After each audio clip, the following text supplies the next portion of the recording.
Good morning, good afternoon, good evening to all of you from wherever you may be joining us from. Welcome to this seminar on debt distress and the right to food in Africa, which IFPRI is very pleased to co-organize with Welthungerhilfe, one of the largest German private aid organizations, working hand in hand with international and national partners to support food security around the world. 2024 marks the 20-year anniversary of the FAO's adoption of the Voluntary Guidelines on the Right to Food. Given that today more than half of low-income countries are at risk of debt distress or have already defaulted and have had to take quite drastic spending reductions, we thought it really important to zero in on how debt distress impacts food security and by extension, the right to food, considering also that the guidelines point to the importance of pursuing debt relief to allow for the progressive realization of the right to food. We're very eager to hear from you on this important topic, and you can participate in our Q&A session, which will follow, by submitting your questions on ifpri.org, Facebook, LinkedIn, YouTube, or by using the hashtag AskIFPRI on X. We're also going to reach out to you via some polls. So we're going to pull up the first one now. It's a Mentimeter poll. And what you will need to do is scan the QR code that should be appearing on your screen. And our first question, the first of 4 questions we'll be asking you throughout the seminar is, how do you see the debt crisis affecting food security? So we welcome all of your responses to that, and we'll start seeing them as they come in. While those answers come in, I'm going to introduce my colleague Danielle Resnick. She is a senior research fellow at IFPRI. She's an expert on the political economy of agricultural policy and food systems. And Danielle, we're delighted to have you with us. You're going to help kick us off by contextualizing the debt crisis in relation to the right to food and with a particular focus on Africa. So I will give this a couple of more seconds to see what we have coming in. Otherwise, Danielle, I'll let you look at the results as they keep coming in. But we'll go ahead and start switching to you now, and then we'll see if we get more.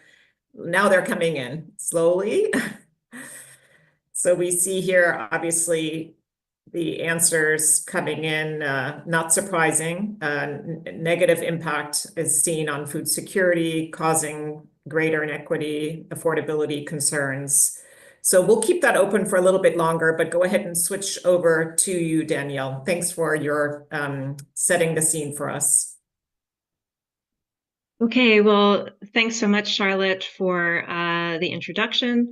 And thanks to all of you for joining us today to talk about such an incredibly important topic, which we think is obviously very timely for 2 different reasons.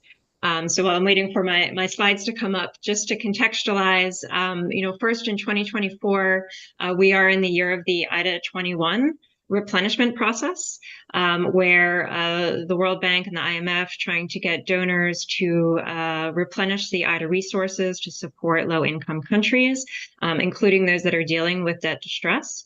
And so this is really going to be a key topic in a few weeks with the IMF and World Bank's fall meetings. And then secondly, as Charlotte already noted, we are in the 20th anniversary year of the Voluntary Guidelines on the Right to Adequate Food.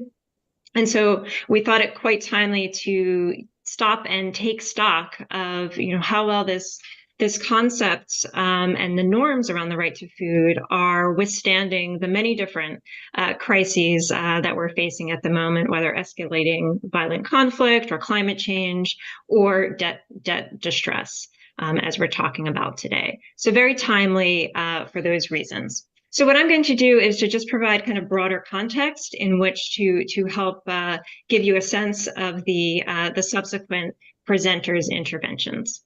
So I think first in terms of the challenge, which is highlighted on the next slide, we can see that at least 20 countries in sub-Saharan Africa are at risk of some type of debt distress, or they already are in debt distress. So the ones that are highlighted in navy are those that are already in distress. Those that are in the kind of medium blue are the ones that are heading in that direction, very high rates. And when trying to assess debt sustainability, the World Bank is looking at a number of different factors, including debt to GDP ratios and whether they're passing certain thresholds, but also taking into account future economic growth given past trajectories, thinking about viability of remittance streams and different types of revenue streams that are coming into the country. So that feeds into the assessment here. And we know countries like Zambia, Ghana, Ethiopia, they've been in the process for some time now, negotiating with the IMF and how to manage the fact that they've had to default on a lot of their payments.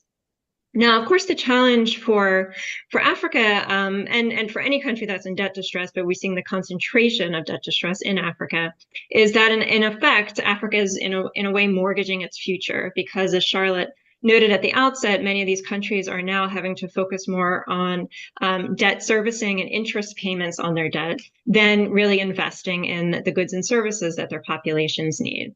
And so we can see this on the right-hand side of the screen. This is actually looking globally between 2012 and 2022. And you can really see, a real escalation in the total absolute amounts of debt servicing that are needing to be repaid. And then, of course, with rising interest rates, the light green shading for interest payments has also been increasing over time. Now, if we go to the next slide, some of you may be thinking, haven't we seen this story before? And of course, we did see a debt crisis in Africa in the late 1990s, and we had the Highly Indebted Poor Countries Initiative, followed by the poverty reduction strategies. We had the Multilateral Debt Relief Initiative, which was really consequential for providing African countries with debt relief. And as a result of that, we had a decade of really impressive economic growth in the region, also bolstered by low interest rates and high commodity prices for the region. And what happened was you saw a lot of kind of private sector actors being attracted to investments in Africa. And we saw a lot of African countries trying to now raise money, not just from multilateral and bilateral donors, but from commercial actors and going out and particularly on the Eurobond market. And so you can see that very clearly from the histogram on the left-hand side. In 2010, we had about half of the financing coming from multilateral and bilateral actors into sub-Saharan Africa. And then, the past, I would say past decade, but here we're just highlighting the past few years, you can see that ratio has shifted. And most of the financing is now coming from commercial banks and from bondholders. And of course, the challenge here has been that our traditional financial architecture was not really kind of set up for how to engage in coordination to deal with debt relief across so many different types of actors. So with the MDRI, we were really talking about the multilateral and bilateral actors. But now we have non-traditional bilaterals like China that traditionally are not part of the Paris Club. And we have these private sector actors who all need to be on board if we're going to agree to debt relief. And that's really been one of the stumbling blocks if you think about Zambia and the number of years it's taken to come to a debt agreement there. Now, if we go to the next slide, we can think about that this matters for many different reasons in many different spheres of social welfare. Of course, an organization like IFPRI and Welthungerhilfe were really interested in particularly on what this means for food and for upholding the right to adequate food around the world. So you can see from the map here on the left-hand side of the screen that Africa actually has a sizable number of countries that really respect the right to food in their different constitutional provisions. So some countries highlighted in dark blue actually have explicit provisions in their constitution upholding the right to food. Others highlighted in orange have implicit protections, so maybe upholding the right to a healthy life or to a decent livelihood. And then still others in the green have directive principles of state policy, where at least governments have a rhetorical commitment to uphold the right to food, even if there's no legally enforceable guarantee. And so when we think about the debt crisis, it gets us to reflect a little bit on the legitimacy of the different legal and policy provisions around the right to adequate food. Is this a legitimate concept and norm to uphold if governments do not have the resources to actually implement the policies and programs to provide adequate food security.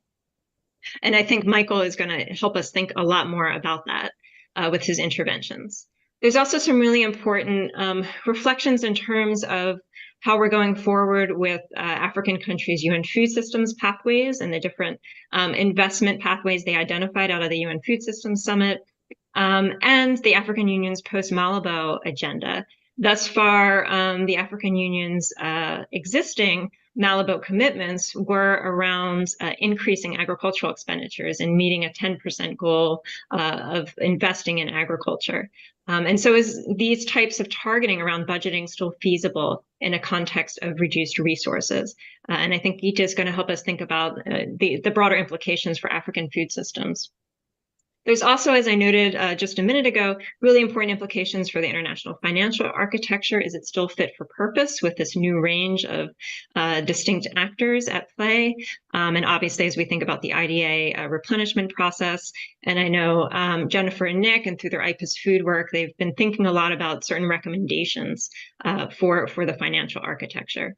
And then I think really key is the political economy dynamics of this as countries are trying to deal with debt reform and also keep their populations happy. It's a difficult trade-off and tension, as we saw clearly from the protests in Kenya back in July. And I think Diana will talk a little bit more about this, is how governments can be starting to raise more domestic revenue to deal with the debt crisis without losing the confidence of their citizens. And then finally, given that we have been here before with debt issues, what might not have worked with different types of public sector governance reforms to manage debt that really kind of got us back to this situation again. And I think that's kind of a broader question that we could all be reflecting on as we go through the seminar today. So thanks very much, Charlotte. I'll hand back over to you. Yeah, thank you, Danielle, for really very well teeing up why we have the focus on Africa in this seminar, for many reasons, as you've outlined. So let's bring up our answers to the first poll again, just to get a sense of how our audience views the impact of debt distress on food security. So I think clearly, the consensus is that it has a negative impact, not surprisingly, noting here that it has an impact on government, makes governments weaker. A point also about gender, impact on gender equality, triggering gender injustice, affect the poorest the most. Yeah, so thank you very much, everybody. We'll come back to you soon. We have a foremost expert on the right to food with us on this program. It's now my pleasure to introduce him. Michael Windfuhr serves as the Deputy Director of the German Institute for Human Rights.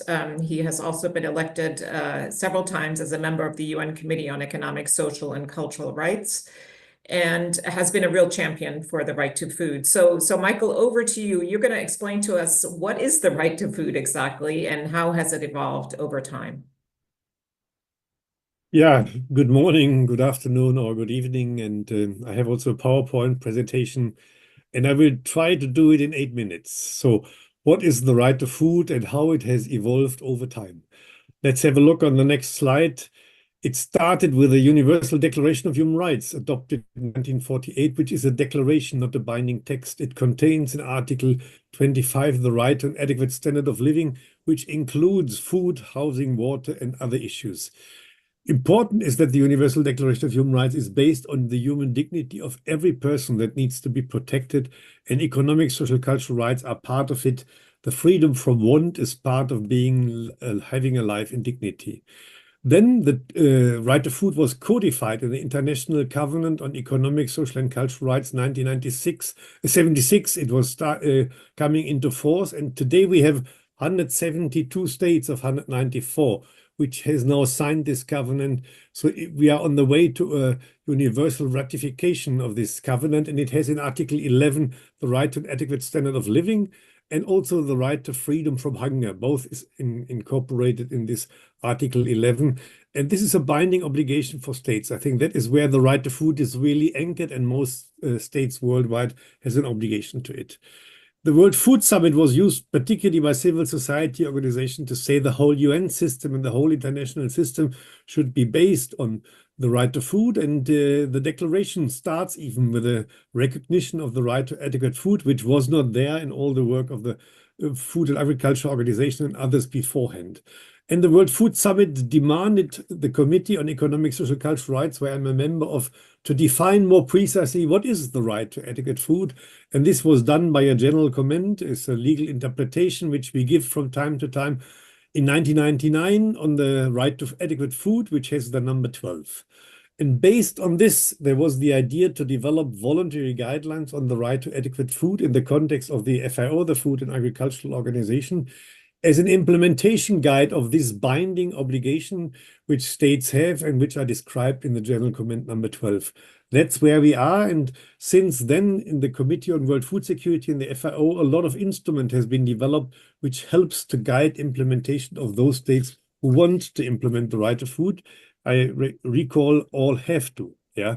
Let's go to the next slide. The right to food has been defined in our General Comment as the right to adequate is realized when every man, woman, child, alone or in community with others, have physical and economic access at all time to adequate food or means for its procurement.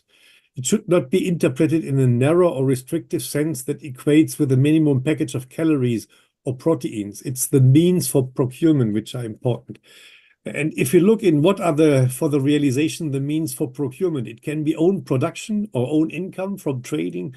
It can be wages if you're having depending income.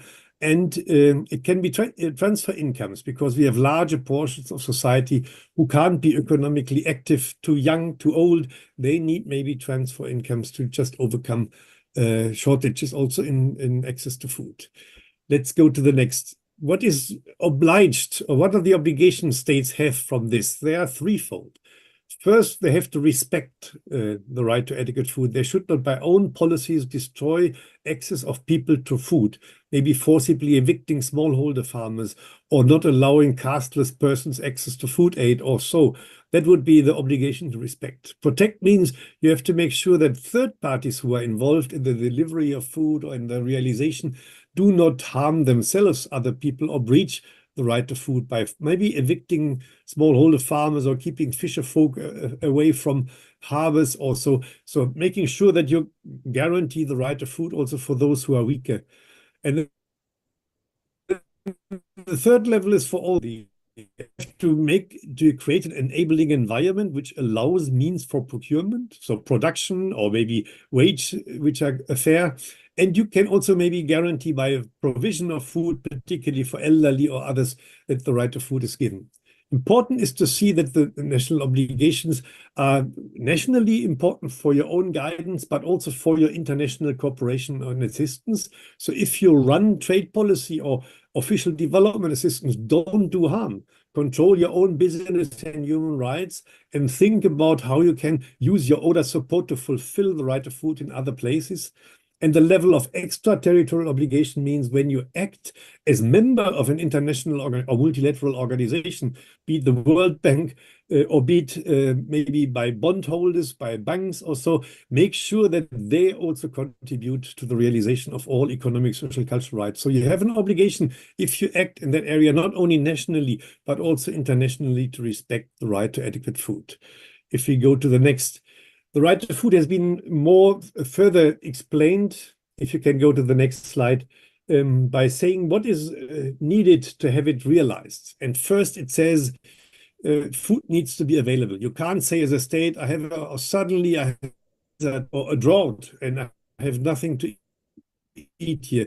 If you have a drought every second year, you should have a storage facility. Yeah? So make sure that food don't exclude migrants, don't exclude casteless people, don't exclude women from that access of the food which is available, and make sure affordable. So affordable means you don't have to make a household decision am I able to eat today, or do I go to a doctor?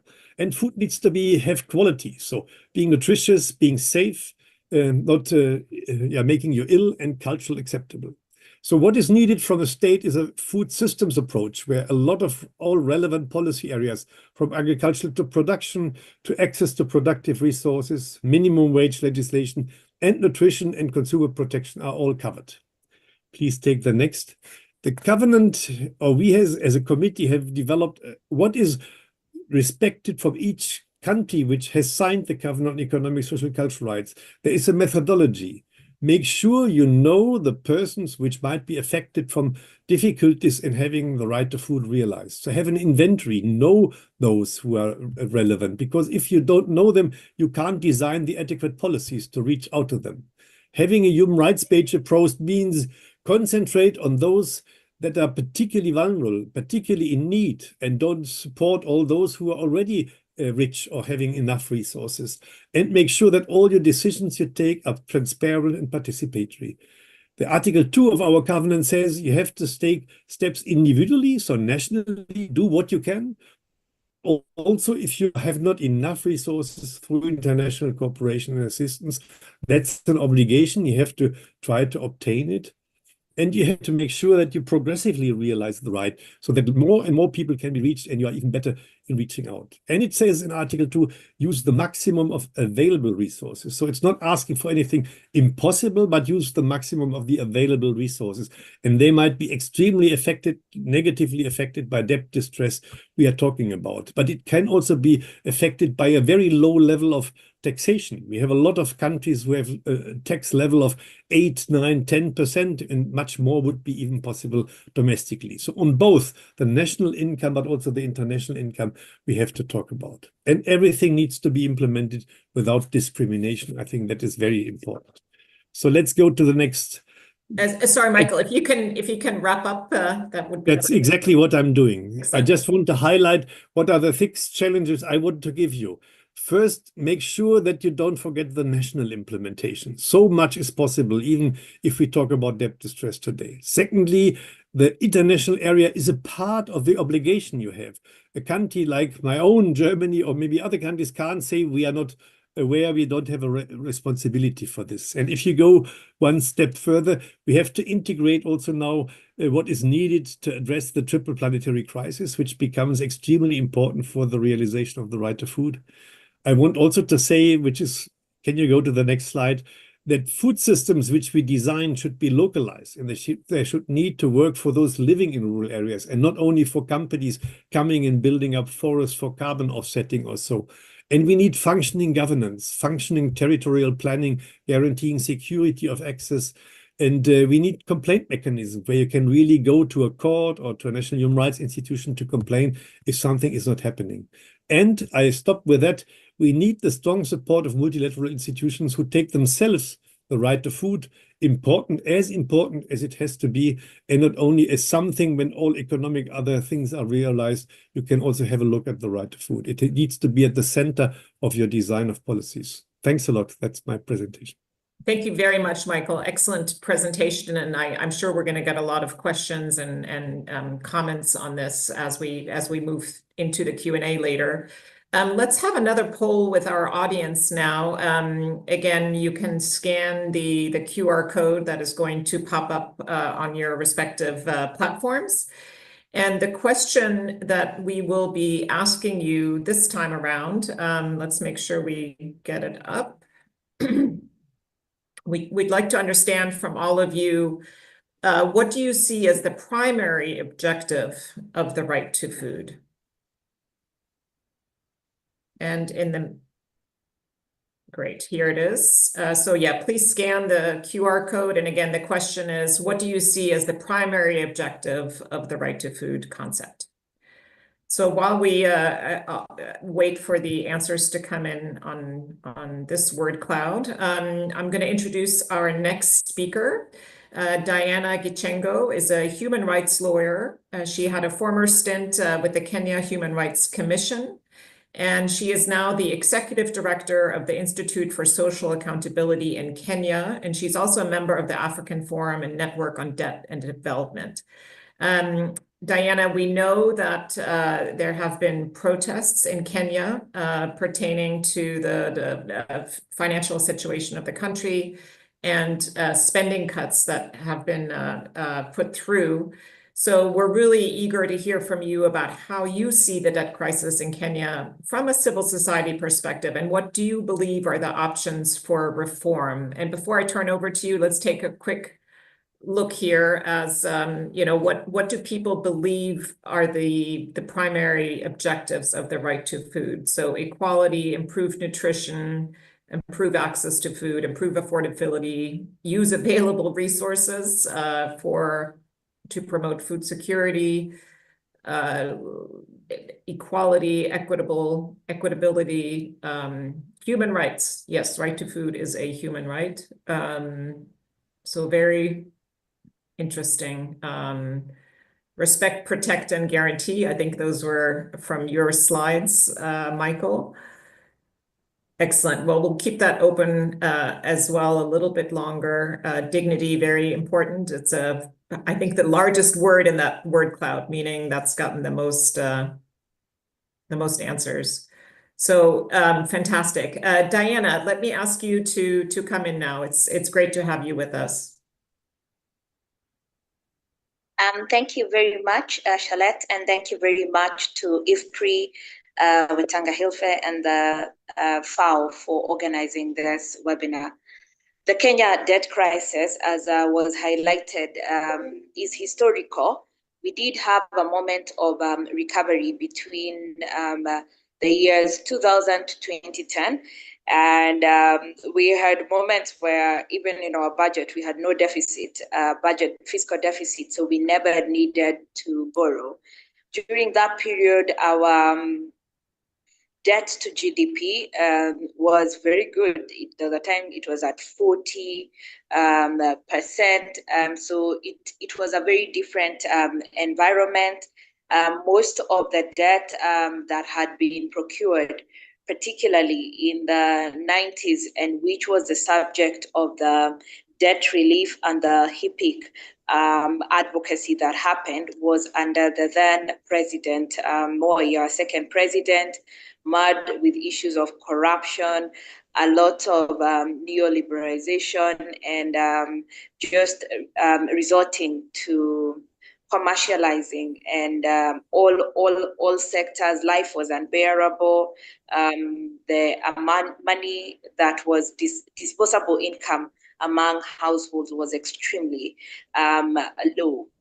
So during the Kibaki era, better governance, a new constitution, more transparency, and just a better environment for doing business.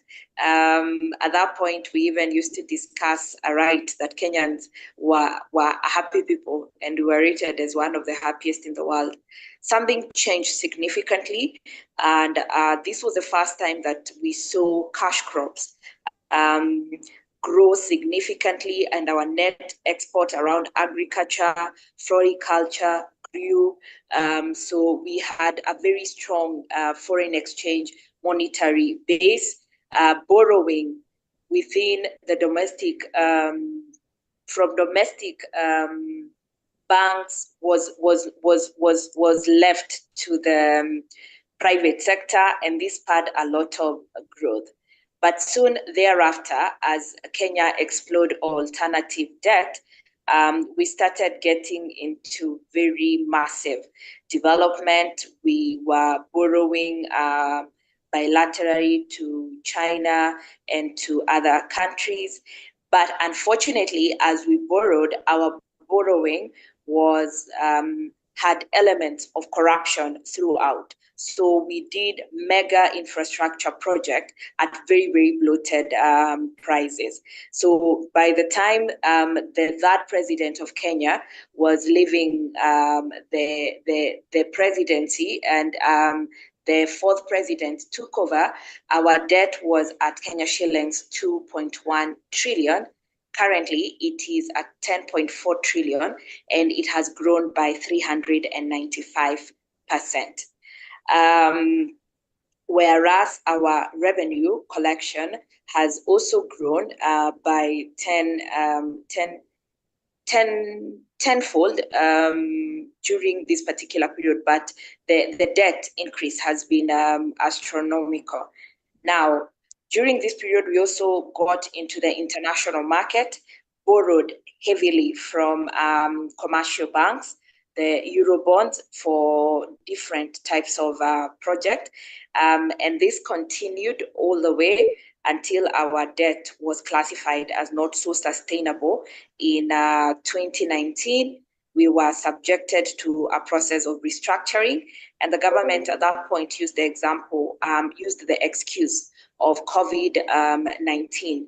But deep down, as members of civil society, we knew what we were facing was not a revenue problem, it was an expenditure problem, where we had an extravagant government, a government that was just stealing. And debt is relatively easy to steal because we do not have the best of records to be able to record our debt and to even monitor it. Let me also put it on record that we have had two mega scandals, both under President Moi and President Kibaki, the Anglo leasing scandal and the Golden Bag. Those were like our mega scandals. Back then, they were so big when I was growing up, but now we've had bigger ones. All of them are related to debt. So in our context, debt is one of the easiest revenue to steal.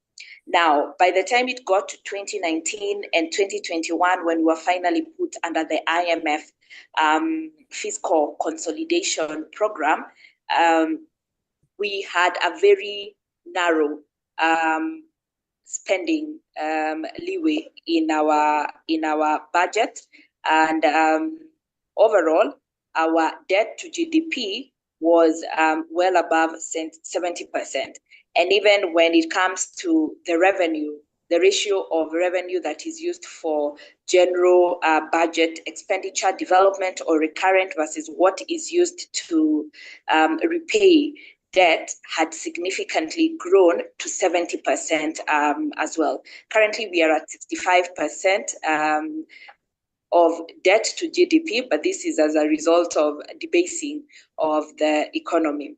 So when we got into the IMF fiscal consolidation program, there were a lot of promises by our government that they would reduce the fiscal deficit. We from civil society have insisted that would mean budget cuts. Like some things in the budget must go, travel, luxurious hosting of meetings, very bloated civil service, and just offices that ought not to be there. There's a lot of duplication. Our state-owned enterprises also required to be regulated. But every year, what the government would do is present a budget and then present to the IMF a raft of revenue measures that they would work on to make sure they meet the deficit. Year in, year out, they never meet the deficit. So this particular government, led by President William Ruto, came in under the guise of economic emancipation, addressing systemic inequalities. So there was so much hope and promise, particularly for the younger people, that this would resolve the issues once and for all. But instead, within even the first year of their budget-making process, they increased. They became very, very aggressive in the tax increase. And in terms of a percentage increase in revenue, the target that they targeted was 3 times the target increase for the previous year. So that year, Kenyans pushed back, but members of parliament, we also have a problem of state capture of institutions, anyhow, passed the proposed revenue-raising measures. That went to court and currently is at the Supreme Court after it was declared unconstitutional. 2024, yet again, yet our cabinet secretaries, members of parliament, were just splashing wealth, private wealth that they are acquiring, not as a result of the business they do, but as a result of what we believe is stealing or cutting deals around public engagement, public contracts, and so on. So Kenyans were just fed up, and that's when the campaign of Reject the Finance Bill rolled out, where Kenyans were saying, we do not have a revenue problem, we have an expenditure problem. Before you tax us further, fix that. So that resulted in days of unrest. And then this year, Kenyans really interrogated both the budget and the tax revenue raising measures. And this would be linked to the topic that we are discussing today. This government came in and did away with food subsidies. They did away with fuel subsidies. So think about the cost of living. The ability to feed your family was diminished significantly, and they said they will subsidize production and not consumption, but certain families were just dying. Food relief during the drought and the famine period was at its lowest, and they tried to fundraise from Kenyans. Ordinarily, we are generous people. We ran campaigns like Kenyans for Kenyans. There was nobody willing to give, and the government didn't do much on that particular front. So in this year's budget, there were proposed cuts on the school feeding programs, meaning the children who are in school, they are of tender age, they require adequate food and nutrition, are not going to be able to get it, yet their parents have diminished incomes. So these were some of the things that Kenyans were raising. The tax measures. Sorry, Diana, it's really interesting, but we do need to wrap up. If you can come to a close. Sorry. Okay. So those particular processes have meant that even the ability of households that rely on their own farming or that rely on selling, that has gone down significantly, and so the right to food is significantly affected. But as a result of that, we've managed to take the plight of what it means for bad governance at national level, as well as the impact of high-handedness of international financial institutions like the World Bank and the IMF. And currently, as a result of the unrest, the IMF is finally listening to civil society, and currently they are also pushing for a governance diagnostic so that we address the root cause of our debt crisis, and hopefully we are able to reclaim the clawbacks that we have, that had resulted in retrogressing of rights, including the right to food in Kenya. I'll pause there for now. Thank you. Yeah, so thank you, Diana. I hated to cut you off because everything you've talked about is really, really important. And I just want to point really just to two things. You know, I think when we think about the debt crisis, we perhaps some of us tend to think more about the lenders and how they could do things differently. But I think you make a very good point here that it's also sometimes the governments of the borrowing countries that have a lot to answer for. And I also just want to point to, you mentioned the voice of the youth in Kenya in this recent engagement on the very precarious situation there. And just, yeah, to applaud you. You're part of that youth, I think, still, I can call you that. And it's really, really interesting to see, I think, you know, the rising power of the young people in Kenya and in civil society. So thank you so much for your presentation. We're now going to, I think this is a good segue to, we're moving to the lender side. So Geeta Sethi is with us from the World Bank. She is the global lead for food systems and somebody that IFPRI works with quite a bit on the topic of financing food systems transformation, where she has done really some very interesting thinking and writing. Geeta, thank you for joining us. You're going to elaborate a little bit more on how debt impacts African food systems. Thank you, Charlotte. Always a pleasure. And what an amazing panel and panelists here today. First, I want to just observe something before I get into more details. I think this is all going in the right direction, that we have two very diverse groups, people thinking and worrying about debt distress, and people thinking about food systems, and people thinking about right to food.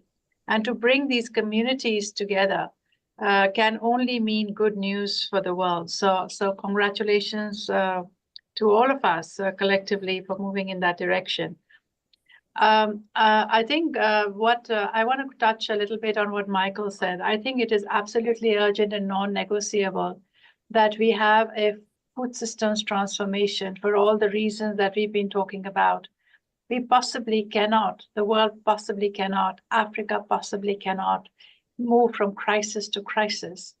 Nor does it take up time, resources, emotions, capital, but in fiscal distress situations, there is no time or money left for medium to long-term transformation that's needed. And I think that is really creating a non-virtuous cycle that we are falling into. I'm going to touch a little bit on debt for food and so on that my colleagues have touched on. But in terms of food and right to food, I think it's very much as well each and every citizen, policymaker, and private sector's responsibility in Africa today. For example, food loss and waste in Africa is about 40%. More specifically, let me go to 3 countries, Rwanda, Nigeria, and Kenya. In all 3 are losing between 30 and 40% of food. And this is food that is being grown on arable lands.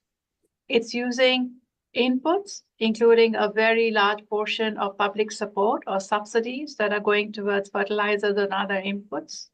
It is using water and not seeing the table, and thereby then really contributing to GHG emissions as well, global greenhouse gas emissions. In Rwanda, 12%, the 40% food that's lost, 12%, it's taking away 12% of Rwandan GDP. In Nigeria, it's about 9%. In Kenya, it's about 10%. And this is not trivial numbers. So when we are talking about right to food, I think the structural issues that are causing food loss and waste are quintessential that need to be addressed. That's one.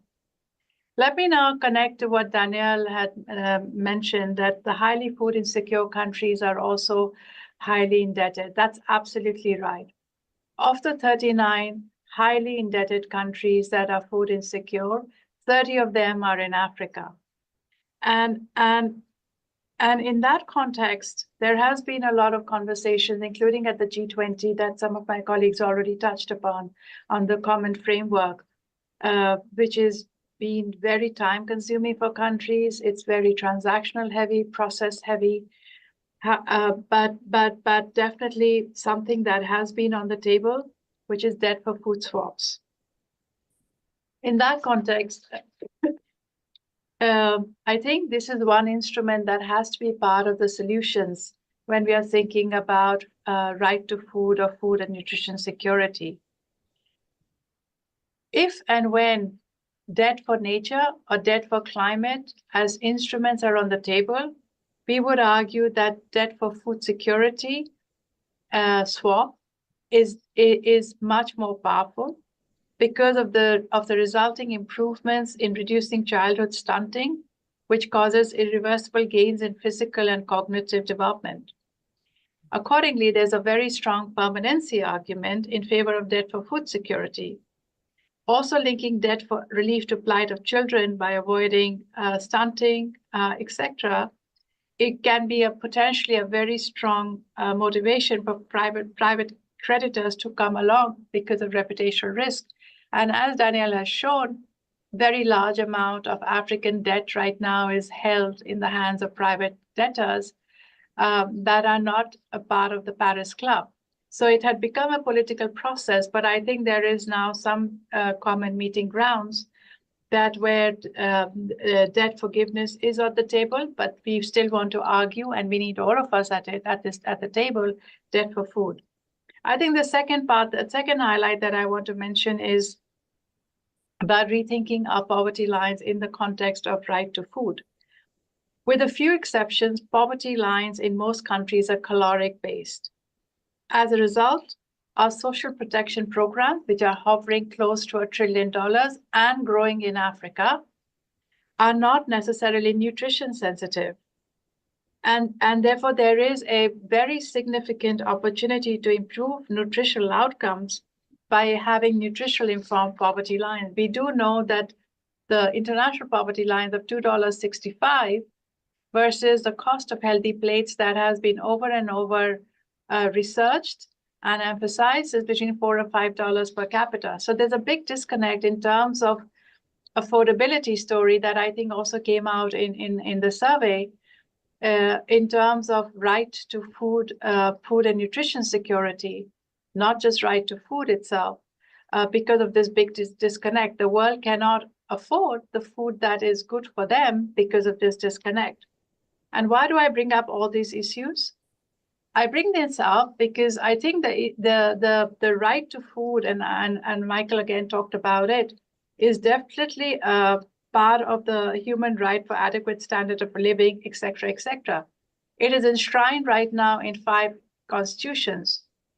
But I am not clear whether it has ever been taken and tested in courts of law. I know there was an attempt in one of the states in India to do that. I'm not sure what the outcome is. But I think this is a very important area as well, where we do need many more human rights lawyers to work with us as development community, as private sector, as citizens, as policymakers, to see if this can be challenged. Because if this can be challenged, then obviously all instruments, including debt for food, can be put to test. Now, in terms of the World Bank, Charlotte, and I'm about to finish in 30 seconds. Keeping in mind, again, what Danielle talked about, all the fiduciary and macro requirements, 2 countries qualified debt for food swaps. And one of them happens to be in Africa, which is Senegal.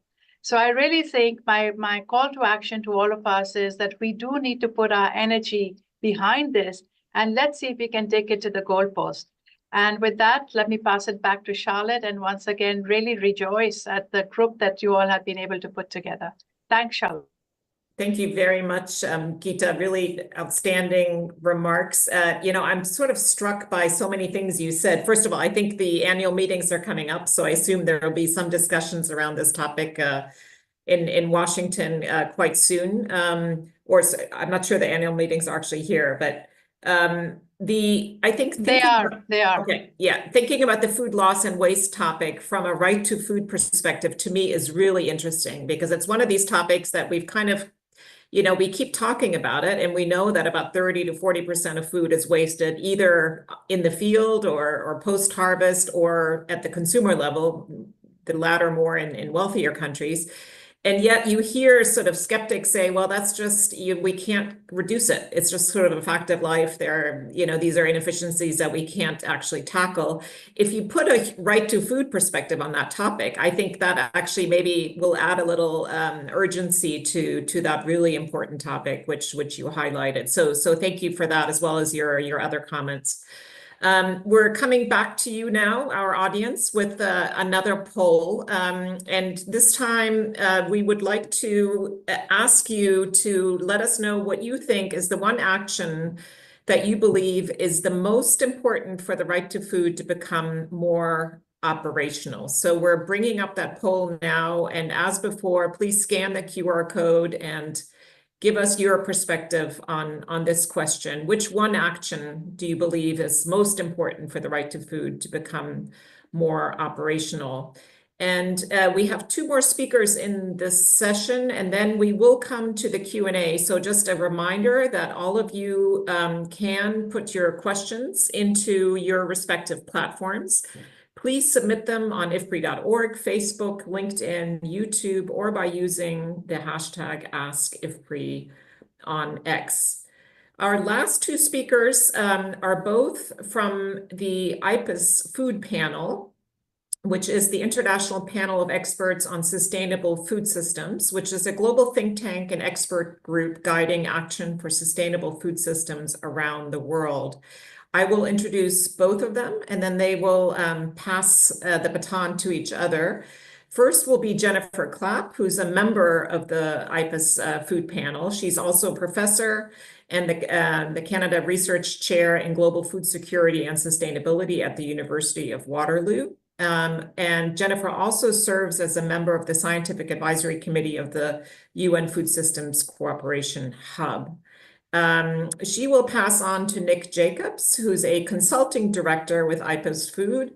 Nick is a specialist in agri-food, trade and development policy with a background also in media, communications, and political research.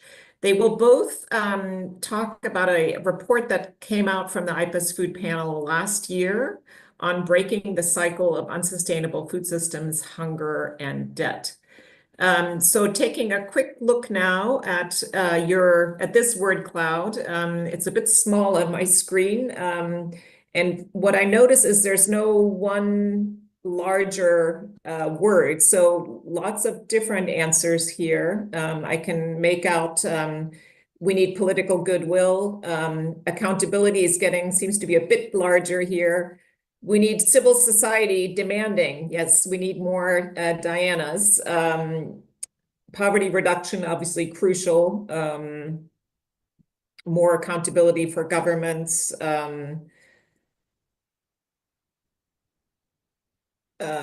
Using the law. Geeta made the point that perhaps the right to food has to be challenged more on a legal basis, or the opportunity to obtain the right to food. Very interesting.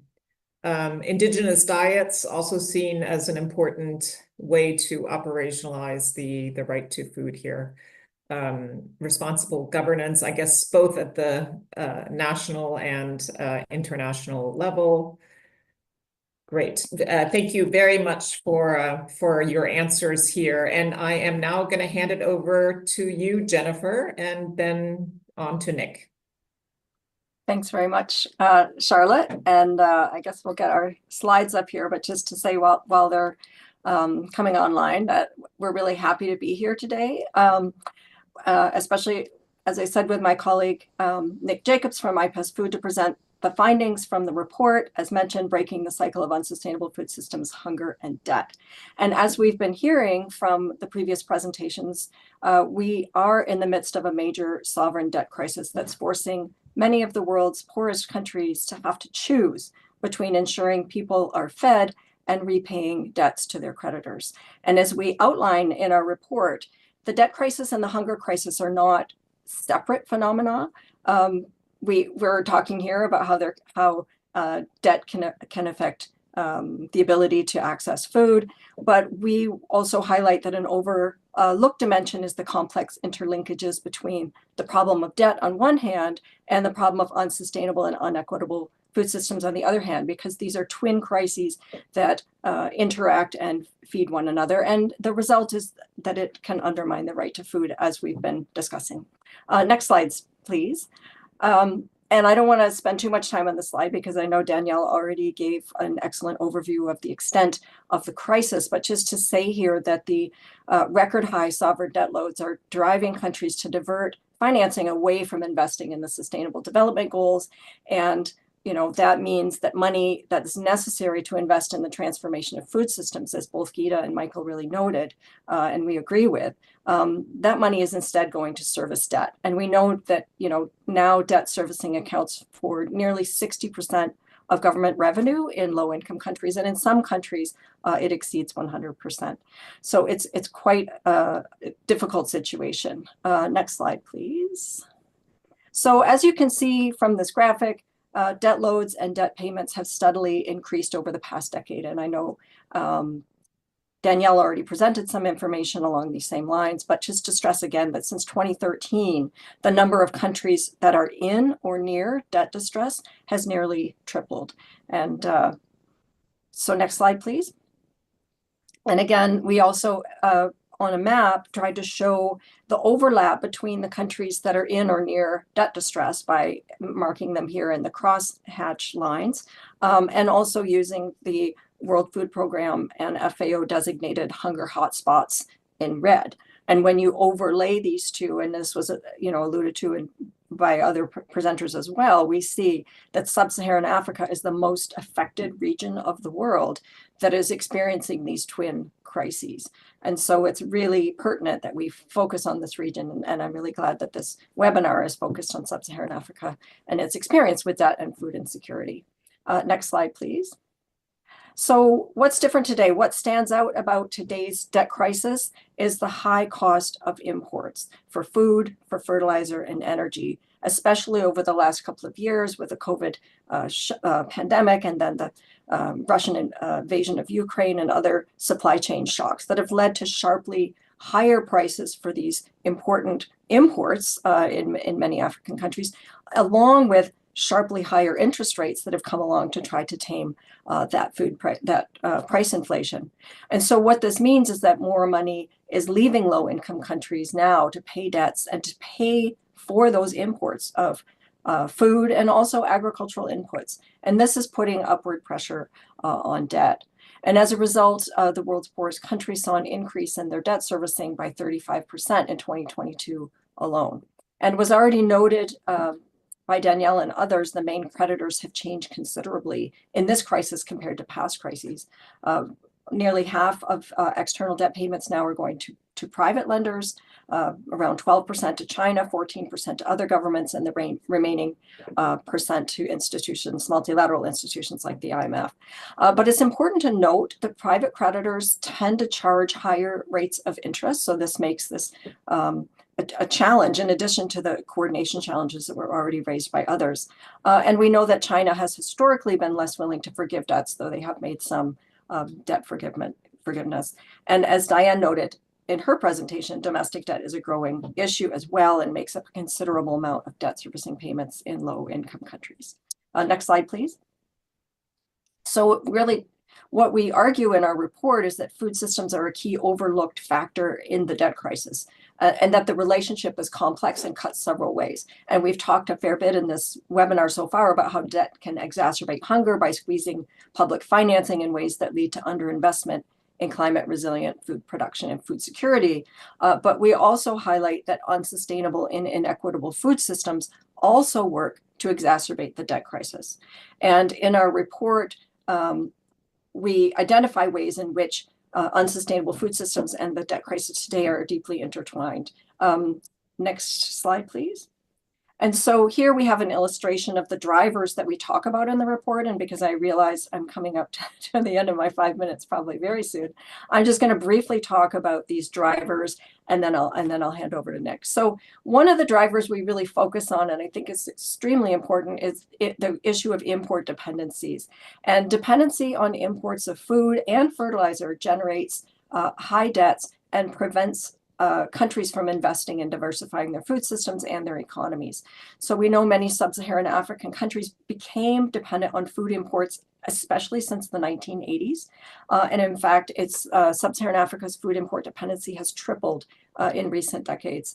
And we make the case that this import dependency is in part a legacy of the past debt crises, and especially structural adjustment programs that encouraged specialization of agriculture and especially export crop production, and at the same time, using that revenues from export crop production to pay for the import of grain. And often that grain on global markets was highly subsidized, coming from rich industrialized countries. So it created a situation where there was investment in agriculture for exports, but it was resulting in surges of imports of cheap grains from abroad. But it created over decades a reliance on food imports. But what that means for those countries that are reliant on food imports for a significant proportion of their food is that when we have these situations, these weird, confluences of a global crisis that we've had in the last few years, and food prices spike, those countries become very vulnerable to that kind of price volatility. And that makes it very difficult for those states to fulfill their duties with respect to the right to food. A second key driver we talk about are extractive financial flows. Again, since the 1980s and 90s, many governments have cut social spending and outsourced food system investment to corporate actors or public-private partnerships or even private creditors. But the result has been a huge outflow of resources through both corporate profits and debt payments that have made it difficult for many African countries to invest in their local food systems or even to pay for their imports. We also identified the boom-bust commodity cycles that are common in the agricultural sector as creating opportunities for agribusiness transnational corporations such as the large grain traders and other commodity traders. Those are the actors that tend to reap the huge profits when prices become volatile, and farmers are often not benefiting from those high prices to the same extent that the corporations are. And that's because the cost of their inputs are also rising. And this further fuels these other drivers. And finally, my last point, that the climate breakdown is destabilizing the finances of the world's poorest countries. It's decimating harvests and destroying livelihoods in countries that are least responsible for the climate crisis. With the impact on agricultural productivity is especially high in sub-Saharan Africa, but because of debt and because of extractive financial flows and import dependencies, it's been very hard for these countries to put funding forward to invest in climate resilient food systems. So together, these four drivers, we argue, they connect unsustainable and inequitable food systems to the problem of unsustainable debt. And together they work to undermine the right to food. So now I'll pass it on to Nick Jacobs, who will present the recommendations from the report. Thanks very much, Jennifer. So I'm going to be talking about the solutions. And first of all, some of the general approaches and principles that we think are needed to really break the cycles that Jennifer was describing and to guide us durably beyond the debt crisis and the food security crisis. First of all, we need to avoid band-aid solutions. What we mean by that is avoiding solutions that focus only on short-term liquidity and solutions that essentially kick the can down the road. Secondly, we need to address the root causes of the debt crisis. So that means really addressing those cycles that Jennifer was describing, the cycles that are depleting and destabilizing the finances of low-income countries over time. And of course, that includes the economic dependencies and vulnerabilities that are rooted in food systems. And finally, a key principle, as we've heard several times today, is really to use the right to food to guide our responses. And the right to food provides us with this compass to guide the actions we need to take. It underscores the responsibility of states and the international community to act. And it really helps us to set the parameters of what is and is not acceptable in terms of trade-offs. If we can move to the next slide, please. In our report, we identify three groups of recommendations, therefore, to really address the debt crisis and break these cycles. Firstly, a set of recommendations around debt relief and development financing. A second set of recommendations about returning resources to the global south and repairing historical damages. And finally, a set of recommendations about governance. So if we could move to the next slide, with the little time that's remaining, I'm just going to focus on this first set of recommendations that are really key here. So this first recommendation is to provide debt relief and development finance on the right scale for a century of crises. So here we're talking about wholesale debt relief to low-income and middle-income countries who are facing a debt crisis, suspension of debt obligations in the face of shocks, and doing this as part of a multilateral approach along the lines of what has been put forward by the civil society group on financing. We're also talking about a massive injection of new climate and development finance, ideally in the form of grants, and the urgent need to reduce food import dependencies and build climate resilient food systems. So this food system transformation that has to come alongside debt relief. So just to say a few more words about this, essentially, why do we need debt relief? Because without debt relief at this stage, there is no realistic way for countries to meet the SDGs. As Jennifer mentioned, the debt repayment costs that countries are facing are dwarfing the amount of money they can spend on climate, food security, health, and other key priorities. We also need debt relief because this is a systemic crisis, and it's important for creditor countries and the whole international community to see it's part of responsibility.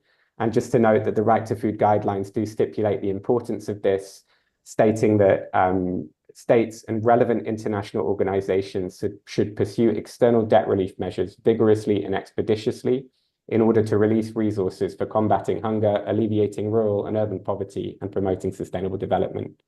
And of course, as already alluded to, the debt crisis is clearly being exacerbated by climate change, and the responsibility of the global north there is very clear. What should that debt relief look like? It can be guided by the right to food. And what that really means is taking a comprehensive approach where we leave no one behind and create the conditions for broad-based development, including for small-scale food producers. A right to food approach requires us to avoid trade-offs that would harm the ability to produce or procure food. And this means that essentially from a right to food perspective, it's not okay to cut food imports that are essential for food security, or to cut investments in local food production or in social programs people rely on. So we have to find ways to avoid those trade-offs and find the resources to realize the right to food. And finally, just to say a couple of words very briefly on the food system part. This is, I think, more a departure perhaps from previous approaches and the demands we generally hear for debt relief. There's rarely much attention to food systems, but we think it's absolutely crucial for countries to be rebuilding food production where possible and reducing import dependency on staple foods. It's crucial to increase climate resilience within that food production. And we think there's huge potential for diversified agroecological systems as a pathway with documented benefits for climate resilience and adaptation, also as a way of cutting reliance on fertilizers, energy imports, and therefore paving the way for more stable public finances. But as we say in the report, there is no one-size-fits-all solution. And of course, countries need to sequence these steps carefully, and they do need to diversify and restructure trade flows while also— Great. Thank you so much, Nick. We were eager to get to our questions. Thank you to you and Jennifer for your very good presentation. So please keep the questions coming. I'm going to pose these to our excellent panelists. A question has come in for you, Michael Windfuhr. The US is one of the states that has not ratified the ICESCR and the right to food. Could you talk to us about the reasons for that? And then I'm just going to tee up already the next question for Geeta, just so you know that that's coming. A colleague from IFPRI, Rob Voss, asks, do we need all these new financing mechanisms that increase policy conditionality? Debt swaps won't solve a debt crisis, as past experience has shown. Shouldn't we work on a proper sovereign debt workout mechanism? So let's kick off with you, Michael, and then over to Geeta.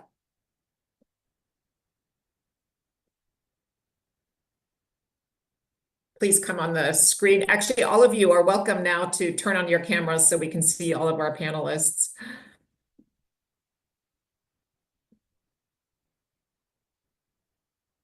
Michael, I think you might be on mute. Yeah, well, let me say something on the US. You asked the wrong person because I'm from Europe. I don't understand how a society can ignore economic, social, cultural rights in that sense, as it is done in the US. As if you remember the debate on health insurances, there is one convention on the right of the child where all states worldwide have ratified, not the US, because it contains economic, social. There's something in the society which needs to be clarified about justice and the importance of economic, social, cultural rights to guarantee human dignity.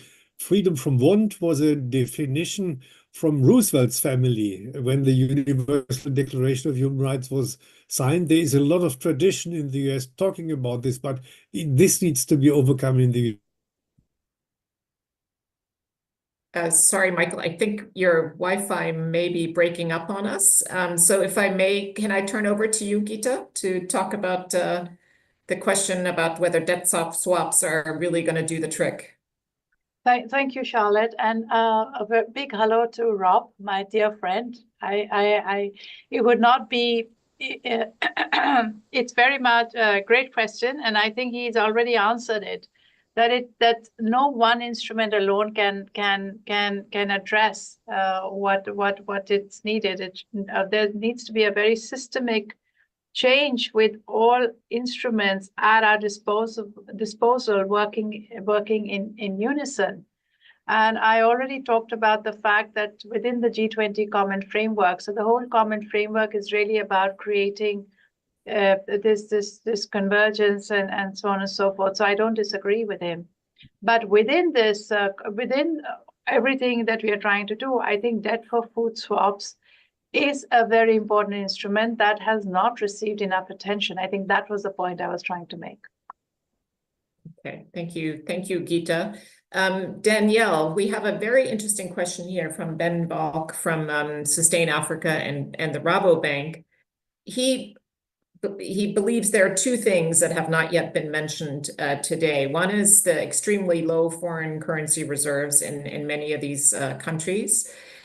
And then he raises an interesting point, right? Because the role of business has been raised by several of our speakers, but Ben actually takes a slightly different take on this. He thinks there's a real risk now by global food businesses who may be hesitant to invest in these countries. So could you maybe address those two questions or give your perspective on those 2 points?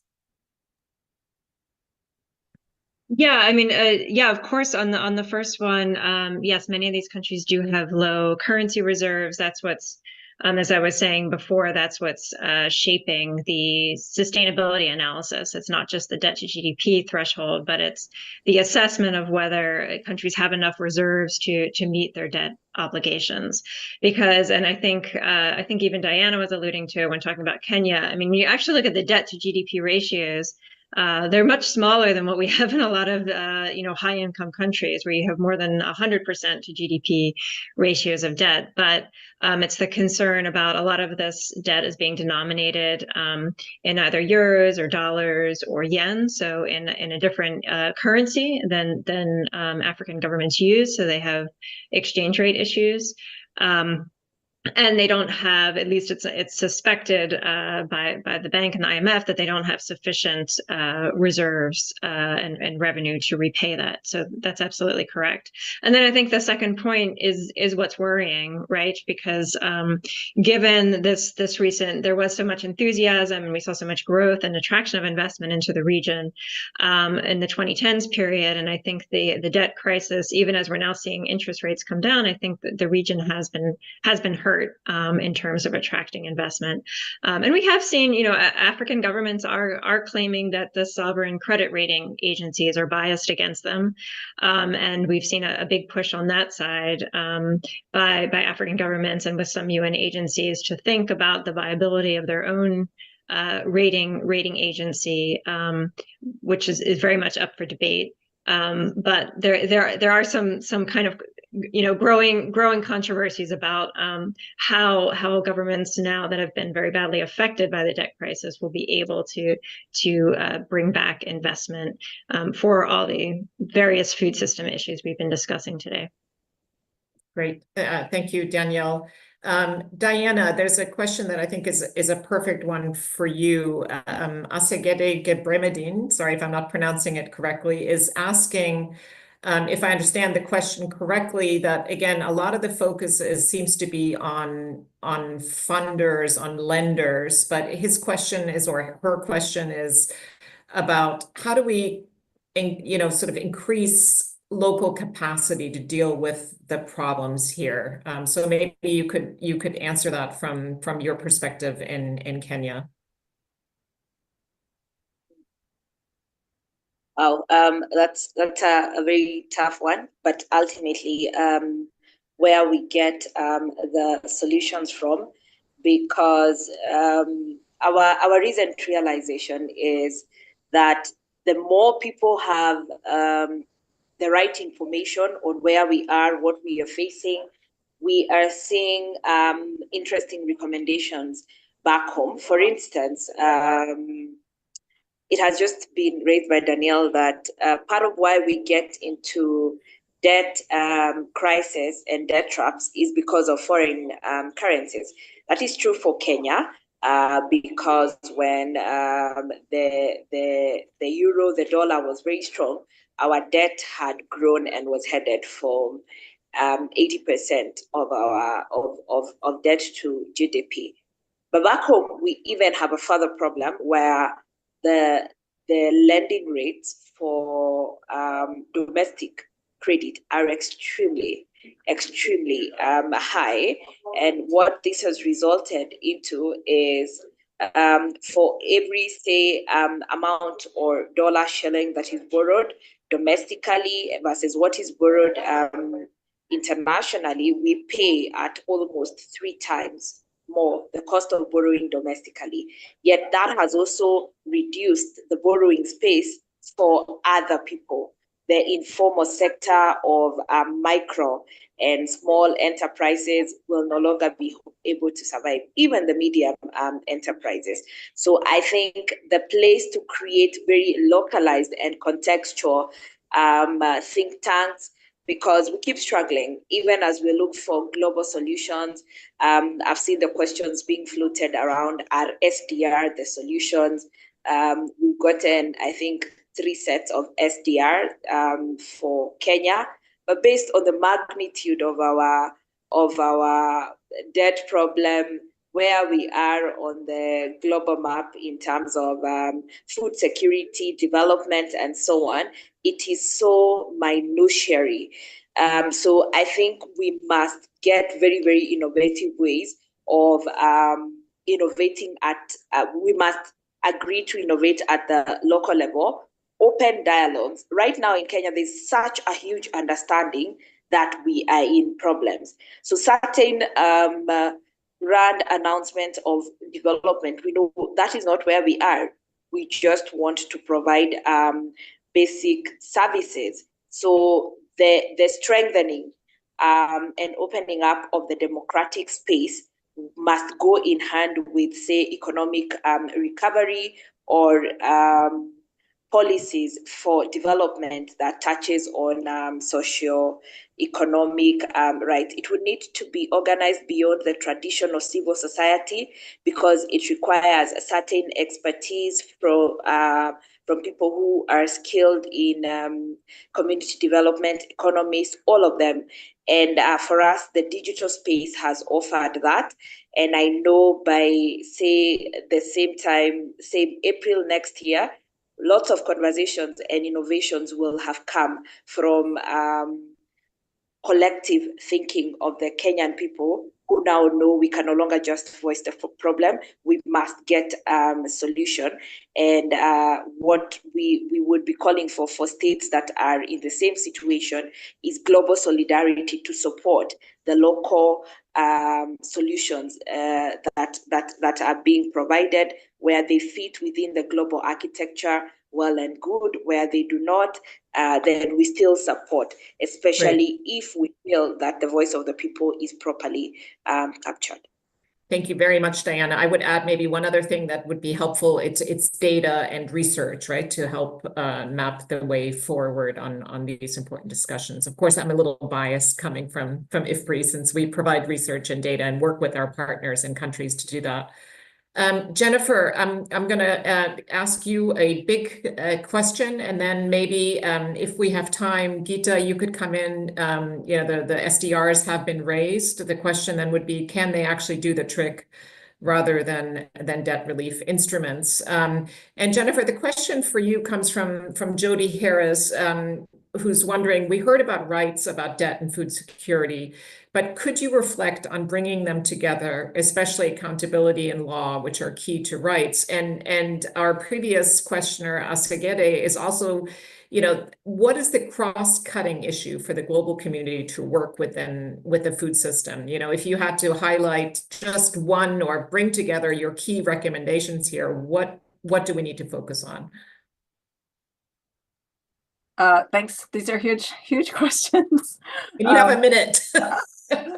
Yeah, well, I think I mean, coming back to the first part, Jodi's question, I mean, I think, and I was really interested in Michael's presentation where he talked about the 4 dimensions of food security as being essential to the right to food, but I would add the dimensions of agency and sustainability, and those are dimensions that are mentioned in the right to food guidelines as being really important.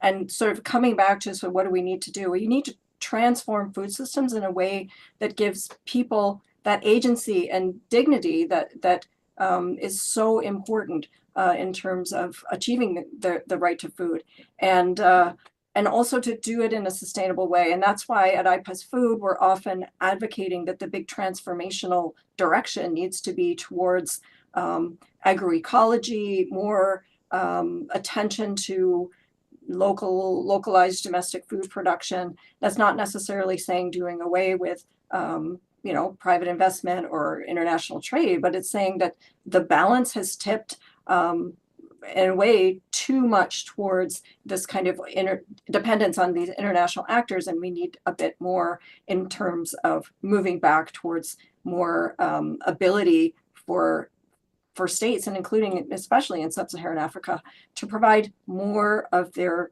own food through food systems in which people have agency. And by that I mean they have a right to participate and to define their relationship to food systems on their own terms, and to be involved in its governance. And at the moment, so much of food systems is globalized, and this has been the product of 30, 40 years of trends towards that sort of global focus, and we need to sort of bring it back. But maybe Nick wants to add something from the IPES perspective. No, I'm sorry, we're not going to have time. We're going to go to, but thank you for that. I think those are very good answers, and we know that the level of imports, especially in Africa, has just grown tremendously. I think nobody has anything against trade, but we also know that the agricultural sector or the food system sector still is the primary vehicle for creating improved livelihoods and jobs. So that is certainly, I think, a big focus of the post-Malabo agenda as well. Geeta, very briefly, SDRs. Do you want to add anything to on that point? Very briefly on 2 comments. I wanted to touch upon also the trade thing.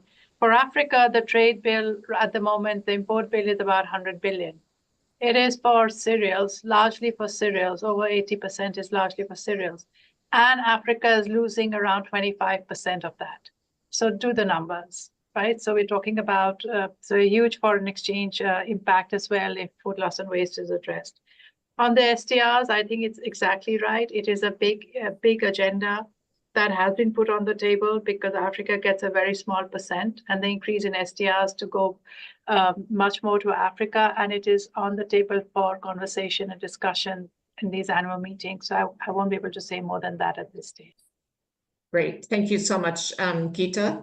We're going to turn to Michael Gabriel from Welthungerhilfe for some closing remarks. But before we do that, let's have our last poll come up. And we'll come back to your answers at the end of the seminar. So the question here is, we spent a lot of time here talking about the debt distress and its impact on the right to food. And we'd like to hear from you, what other topics do you think are important when we consider the right to food? So I'm now turning over to Michael Gabriel. He serves as the Director of Strategic Partnerships for the US and Canada for Welthungerhilfe, and will try to give us his reflections on what's been a really incredibly rich discussion. So looking forward to you doing that, Michael. Over to you. Okay, thank you very much. Thank you for having all of you for coming today, and panelists. This was such a very rich discussion, talking about debt and international finance and right to food and food systems transformation. It just leads into so many other related topics: climate change, climate resilience, development financing, and all of the international architecture that we're all a part of in different ways. It becomes very complex, and I appreciate how everybody was able really bring focus to these really critical points today. So thank you. And I wanted to maybe share a couple of my initial key takeaways, and I'll probably have more time to reflect, as we all will later on, but some things I heard Michael Windfuhr talk about were very interesting, about the key challenges being related to governance at the country level of indebted nations, and the whole sort of like good governance conversation within the development sector. Many states, I would add also to that I think many of the states, that the countries that we're looking at with the high levels of debt, are also suffering from fragility, conflict, and violence, and how the whole FCV conversation fits into the indebted nations as well is really important on how governance happens there. Low levels of democracy with no complaints mechanisms, no civil society input. This is a real challenge. Dina Gichengo from TISA, that was also very interesting. And also she touched on the role of corruption, the big infrastructure projects that brought on such huge unsustainable debt in Kenya. This is also a real big part of it. And also, I really also caught on to how there's a success story there. The IMF finally started listening to civil society, and that's thanks to civil society stepping in.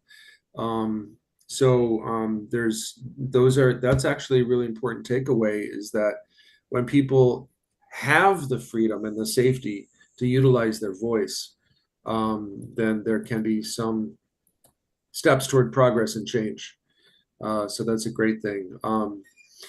Diana from, Geeta from World Bank also talked about some very interesting things. And I think what's really going to be very important to watch is what happens with the World Bank, the IDA replenishment coming up, and also, like, there are reforms gaining traction, getting momentum at the World Bank, and how that can play a part in this.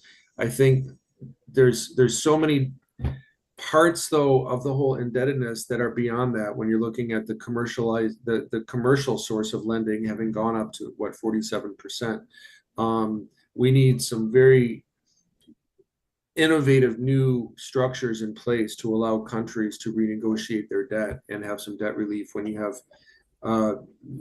so much private lending in there as well. With the input from IPES, from Jennifer and from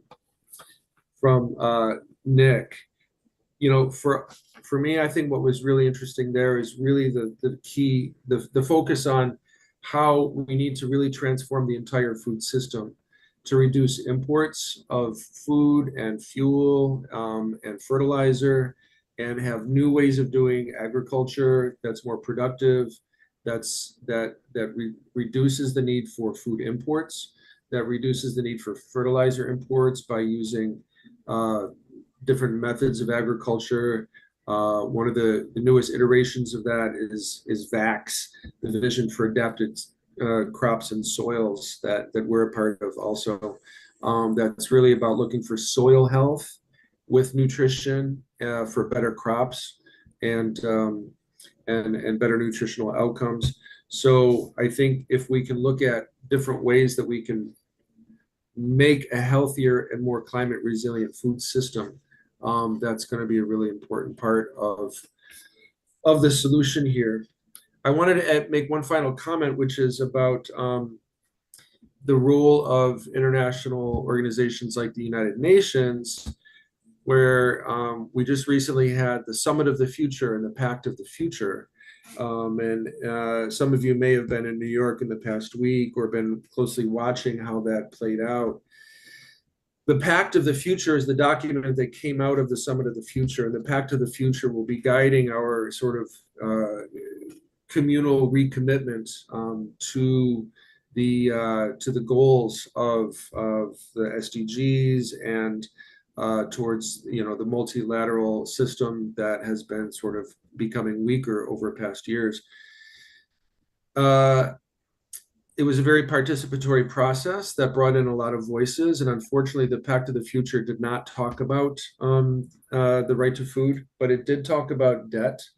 So there's a little bit of space there for that to be a key document moving forward.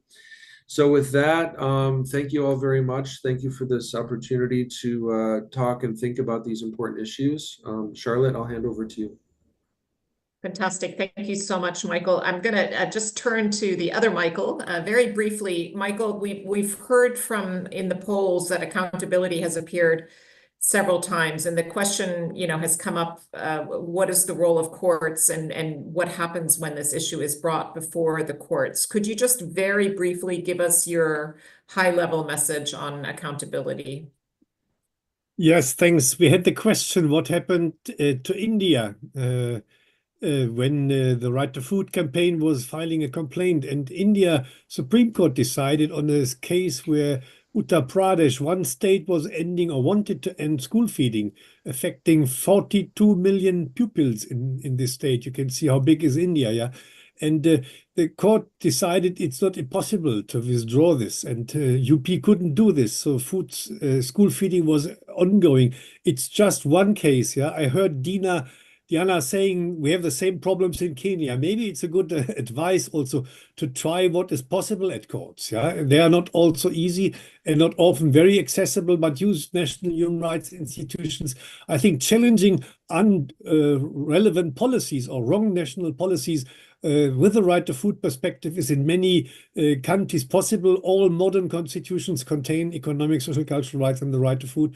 A strong encouragement to use these type of mechanisms as well. Very, very interesting. Thank you, Michael. So let's see if we can bring up our last poll from the audience.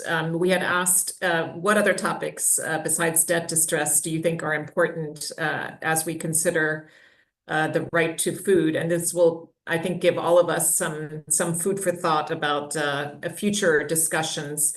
So nutrition justice, very important. Accountability, to your point, Michael, accountability of governments, growing inequalities, regional agriculture. So yes, looking not just at the national level, but also at the regional level. Relevance to Gaza and other areas of conflict and fragility, which Michael Gabriel pointed to as a very important topic as well. So you can see the other responses here. Certainly, there's a lot of issues. Social protection, I think, is another very, very big topic, because Michael Windfuhr made the point that for many people, for many of the most poor and vulnerable, it's actually social transfers that help them realize the right to food. So with that, let me thank, first of all, our very, very engaged audience for joining us for this event. And then let me thank the really outstanding panelists that we had. All of your presentations were very, very rich. I think we could have done one seminar just on each one of your topics. And I really also want to thank Welthungerhilfe for partnering with us on this event. And we look forward to more collaborations with all of you around the right to food and other topics. A big thank you to IFPRI's event management team. And then just briefly bringing your attention to an upcoming IFPRI seminar. We're looking forward at the end of this month, on October 30th, we have the 34th annual Martin J. Foreman Memorial Lecture on Nutrition, and the topic is Supporting and Shaping the Global Nutrition Agenda with Evidence, a 3-decade journey of research and partnership for impact. And my colleague Marie Ruel, who has headed IFPRI's work on nutrition for a long time, will be giving this lecture. So do not miss it, because it's going to be a very interesting look at how research and partnerships have evolved on this important topic of nutrition. Thank you to all of you, and wishing you a wonderful end of your day or evening, wherever you may be joining us from.